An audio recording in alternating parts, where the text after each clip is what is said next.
Hello everyone, welcome for this session. Okay, this session is called, I am calling it as a revision session. Okay, why this is the revision session? Because already last 6 videos I have explained the lesson thoroughly. I don't think so there was any point left over behind this. Okay, so this session we try to conclude all the topics from the beginning. Okay, right from cloth history to the silk clothes or the animal clothes. Okay, throughout all points we will try to conclude in this session. Okay, so let's begin with introduction. How the clothes are started using. As I told you that our skin is a delicate part of our body. Okay, it is one of the delicate part of our body. So what happens? We need to protect it. How do we need to protect it? From whom we need to protect it? We need to protect it from sun, rain, cold. Okay, these are the situations. Sometimes insect bites also there. So, okay, from this situation we need to protect our skin. So how human beings started to protect it? How human beings realize that? When they realize that our body needs protection from heat, sun and cold. Okay, there was a situation. What happening at that time? Okay, when the human beings started hunting to the animals. Okay, when they started hunting to the animals, what happens to them? What happened to them? Okay, they are hunting to the animals, eating the flesh of that animals. Okay, sometimes they keep that skin on their body. Okay, whenever they keep skin on their body, they realize that that area which is covered by the skin is protected by sun, cold and other things. So slowly they understood that the skin is protecting that much area, whatever the covered by that skin. So they realized that if they want to protect themselves from these calamities, sun, cold, wind, rain, what they need to do?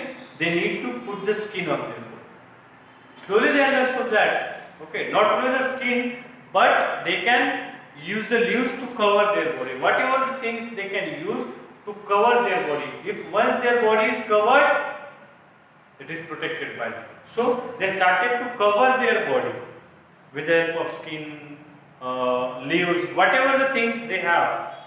They started to covering their body. Okay. So these things were going on. Suddenly, you know that human beings became a social animal. Previously, he was not a social animal. He was living in a jungle.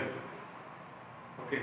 When human beings started to settle down, the first very important thing occurred, that was the farming, cultivation. Human beings started cultivation, and that was a revolution in the history of human beings. Okay, so they started cultivating different types of crops related to food grains. In the beginning, they started the crops which is related to food grains. But slowly they understood that there are several crops that they can use. Okay, they find out the crops, and that crops has a fibers, or they make that fibers into fabrics, make the clothes. So they understood that array that crops is also very useful for us.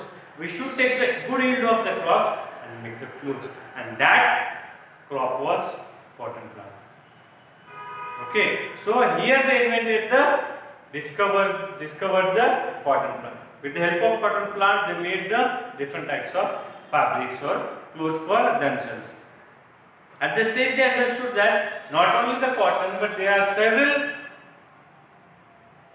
plants, which those plants can helpful for them to, what we can say, to make the fabrics.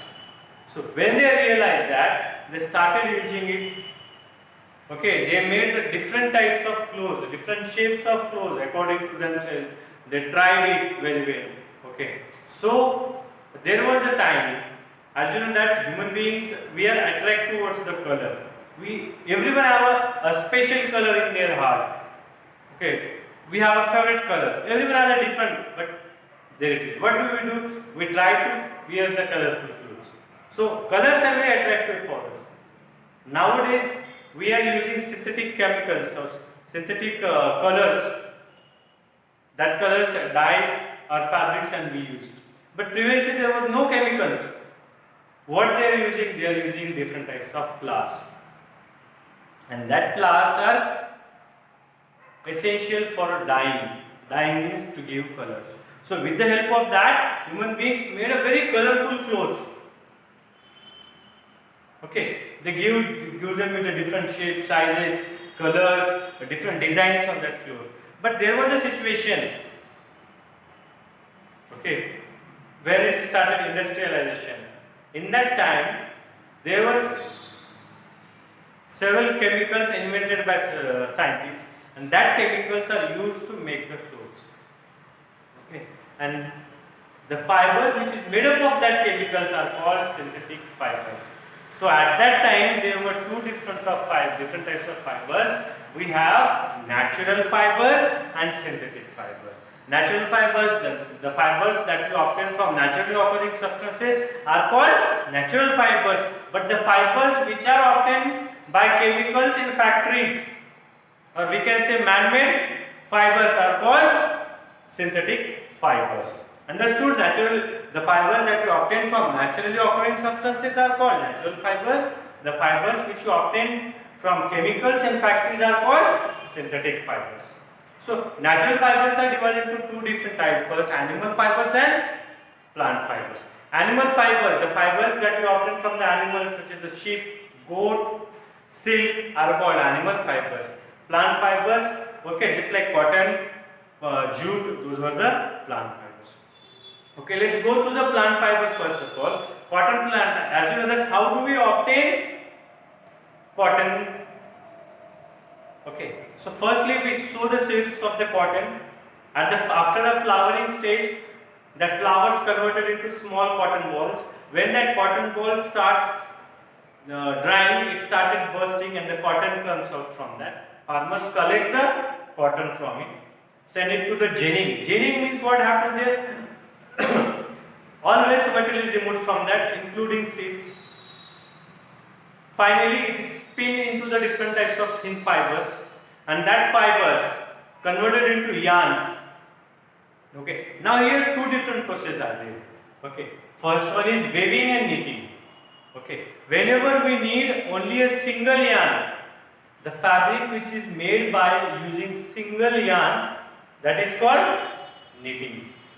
Okay, as you saw that if our mother or grandmother at home, they use two needles and a wool to make the sweater.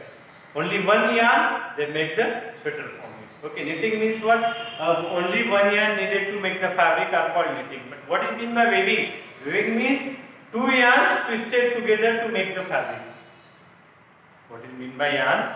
Weaving. Weaving means two yarns twisted together to make fabric are called weaving, the process of weaving. So weaving and knitting is done by two different ways. First one is handloom, second one is power loom. Handloom means the handmade tools.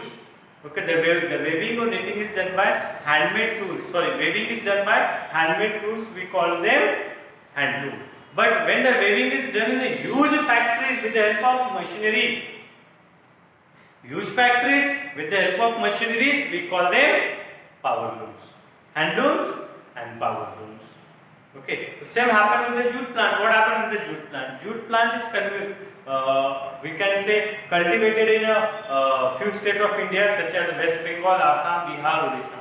Okay, when the jute plant reached to the flowering stage, farmers cut the stem and keep into the water, submerge into the water for 2 to 3 weeks. Okay, after 2-3 weeks, slowly that the fibers are separating from that, and from that fibers they make the fabric. Okay, so cotton and jute, you understood that how we obtain the fabric from that. But what about wool?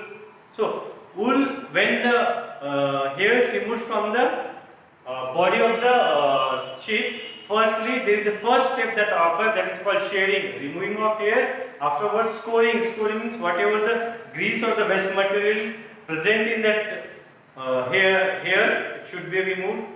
Okay. After there is a process, they sort out it, sorting. Third process is called sorting. Sorting means according to shape and sizes, they sort out all the hairs. Okay. Afterwards, what they do? Okay. they remove the burrs. Fourth stage, removing of burrs. Burrs means soft hairs. They remove it. Afterwards, next process, that fifth process is that dyeing. Dyeing means giving the colors. Okay, they give the different types of colors according to demand. And final stage is that straightening of hairs. Whatever the hairs are there, it should be in a same shape. So that is the straightening of hairs. So all these 6 steps, when the hairs of the sheep goes through the 6 steps, finally in the end we got the wool, and wool is used by a weaving and weaving. Okay, so after second animal fiber that you obtain from the silk, okay, the rearing of silk is called sericulture.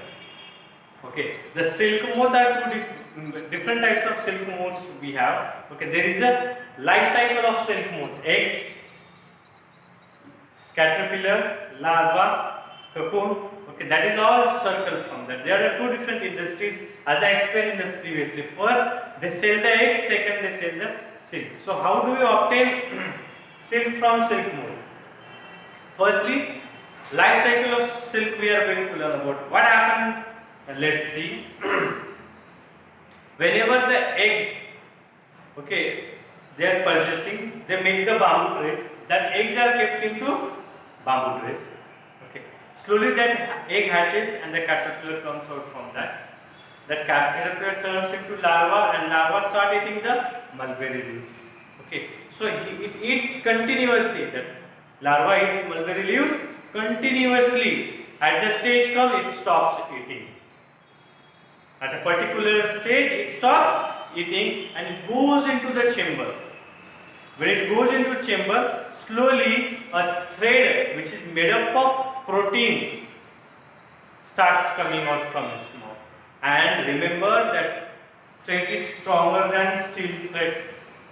Okay, so what it started doing? It started rolling that, or the covering himself with that thread that is made up of protein. Okay, so he covered himself through his body with the help of thread. Okay, so after covering, that stage is called cocoons, and farmers collect that cocoons and keep into the hot water and drawn out the silk from it. Okay, and that silk is used. That silk is very shiny, soft, and strong. That silk is very shiny, soft, and strong. Okay, so that furtherly used by different colors and texture to make the different types of clothes. Okay, I told you how silk is invented. Silk is invented in China. There was a king. Okay, in his garden he observed that some insects are eating the mulberry leaves. He told to his minister, suddenly a cocoon fell down in his cup of tea, and when he started to remove it, he found that a very soft thread. He made the fabric from that thread, and as the silk is invented in China. China kept it secret for hundreds of years, but finally the travelers or trade person or the tradesmen who frequently visited China, they introduced silk to the world, and the route whichever they have traveled to China, that is called Silk Route. So here we learn about the animal fibers and plant fibers. Let's come towards the synthetic fibers. Okay, synthetic fibers are made up of chemicals in factories. Okay, synthetic fibers are such example nylon, terylon, terrycot, okay, terylene. These are the different types of synthetic fibers. Synthetic fibers are made up of chemicals. Okay, now for a cloth, we are not using synthetic fibers, but there are a lot of use of synthetic fibers. Synthetic fibers are very useful. They are very strong and durable. These are the advantage of synthetic fiber. They are very strong and durable. Okay. Synthetic fibers are used for making the parachutes, making the ropes, whatever the durable and very strong ropes, whenever we require, we use synthetic fibers. Okay, so synthetic fibers are very important for us. Okay. Next thing is that there are the few advantages or disadvantages of the synthetic fibers. There are the few disadvantages of synthetic fibers, and those disadvantages are synthetic fibers are very difficult to decompose in the atmosphere. It remains same for several years. Okay. Along with that, there are another disadvantages also. So here we have learned about the history of fabrics. Two different types of fabrics: synthetic fibers, natural fibers, plant fibers, animal fibers. Animal fibers, wool and silk. How does the wool converted into hairs converted into wool? What are the different process? Weaving and knitting. Silk, rearing of silk. What is meant by sericulture? The rearing of silk is called sericulture. How do we obtain silk from silkworm? Where is the silkworm? Silk invented in China. How it is invented? That also I have explained. Okay. Now plant fiber, cotton plant and jute plant. How do we obtain from fabric from cotton plants? How do you obtain jute from jute plant? That also we have learned in this lecture. We learn about synthetic fiber. What is the synthetic fiber? How those synthetic fibers are made? They are made in factories with the help of chemicals. Okay, that's why they are called man-made fibers. These all topics we have learned. Okay, so probably this is the last video for this chapter. I hope you enjoyed this revision session. Okay, if you have any doubt, we can ask in the Zoom session. Okay, read the lesson thoroughly, go through each video properly. I hope you understood all these topics thoroughly. Okay, that's it for today. Thank you and have a nice day.